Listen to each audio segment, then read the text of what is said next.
اعوذ باللہ من الشیطان الرجیم بسم اللہ الرحمن الرحیم فأراد أن يستفزهم من الأرض فأغرقناه ومن معه جميعا فقلنا من بعده لبني إسرائيل اسكنوا الأرض فإذا جاء وعد الآخرة جئنا بكم لفيفا بالحق أنزلناه وبالحق نزل وما أرسلناك إلا مبشرا ونذيرا وقرآنا فرقناه لتقرأه على الناس على مكث ونزلناه تنزيلا صدق اللہ العظیم۔ حمد و ثناء رب کریم اور درود و سلام بر سید خیر الانام کے بعد سورۃ بنی اسرائیل کے آیت نمبر 103 تا 106 تلاوت کی گئی ہیں، 15ویں پارے کے 12ویں رکوع میں ہے۔ اس سے پہلے آیتوں میں بتایا گیا کہ تحقیق ہم نے موسیٰ علیہ السلام کو 9 آیتیں، واضح نشانیاں، معجزات دے کر بھیجا۔ بنی اسرائیل سے پوچھو، جب ان کے پاس آئے تو فرعون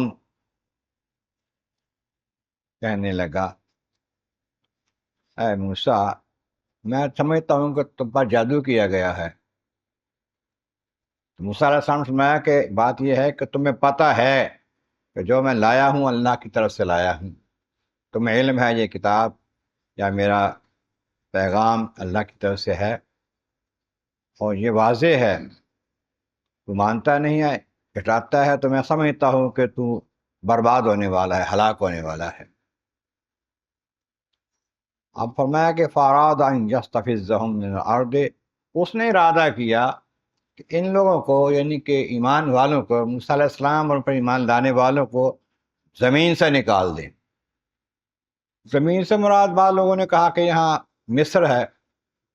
بعد نے کہا زمین پوری ہے، ان کا خیال یہ تھا کہ زمین مصر سے نہیں بلکہ دنیا سے ہی نکال دیں، ان کو ہلاک کر دیں، قتل کر دیں۔ لیکن ہوا کیا؟ فاغرقناہ، ہم نے اسے غرق کر دیا، اس کے ساتھیوں کو غرق کر دیا۔ موسیٰ علیہ السلام اور ان کے ساتھیوں کو تو بچا لیا،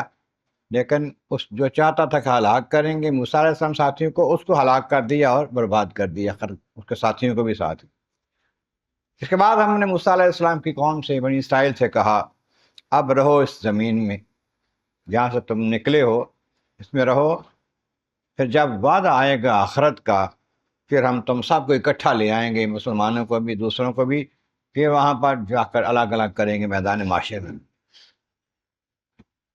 میں کہ یہ کلام پاک حق کے ساتھ ہم نے اتارا ہے، اور حق کے ساتھ ہی، حق کے لیے ہی اترا ہے،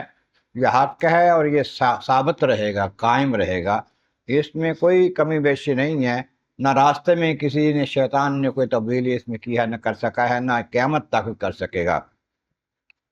اور اے محبوب، جو لوگ ایمان نہیں لاتے، آپ کی بات نہیں مانتے، اس سے آپ پریشان نہ ہوں،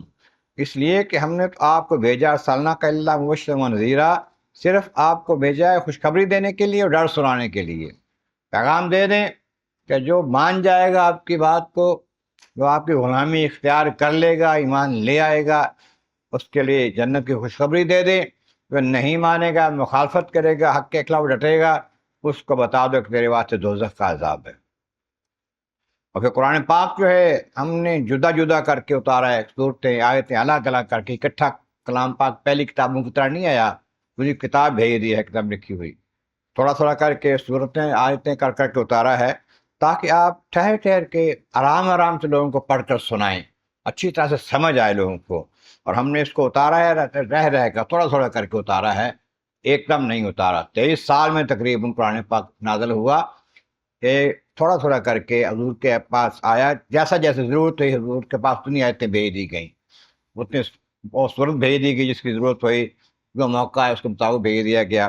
اس طرح قرآن پاک کو اتارا بھی آہستہ آہستہ ہے، پڑھنا بھی آہستہ آہستہ چاہیے، مناسب طریقے سے صاف کر کے، صحیح کر کے۔